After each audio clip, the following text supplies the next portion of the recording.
Truth is God, and God is the truth. And we are seeing here a consistent record and trait of an individual who does things behind other people's backs. And it did not start yesterday.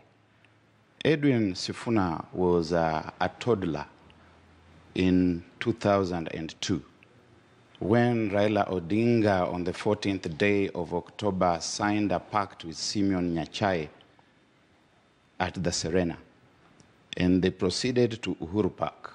He has no memory of that, and so he can come here and start leveling personalized assaults against me. And when they got there, and go and read it in Simeon Nyachae's autobiography, he says Raila Odinga from nowhere came up and said, Mwai Kibaki anatosha. And Nyachae says, I did not know that while we were talking to him, he was also having other discussions with the Mwai Kibaki-led Democratic Party of Kenya. But you can go even further earlier, when he was even a smaller toddler, in 1997, that after that election, the collective opposition came together.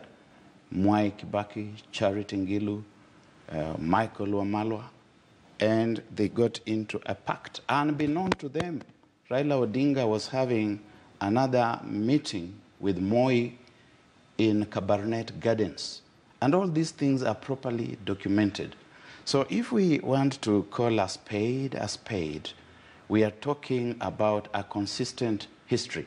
And it's also true that these gentlemen, including Sifuna here, including Norman Magaya, were calling each one of these three principles individually, and they were telling them that we are here with Kalonzo and with the captain, and now we are ready to go to Uhuru Park. And they called also Moses Wetangula, they said the same. They called Kalonzo, they said the same. There was some very strange choreography here. And this issue of people being told to switch off their phones and to be contacted on alternative numbers, they are the truth in the name of God. And so when Edwin Sifuna comes here and he thinks that diversionary, personalized attacks against me are going to change the truth remains the truth. Will remain the same. And he says here, and I think Kenyans need to interrogate this, that he was always informed of the facts that his principal was already in conversation with President Kenyatta.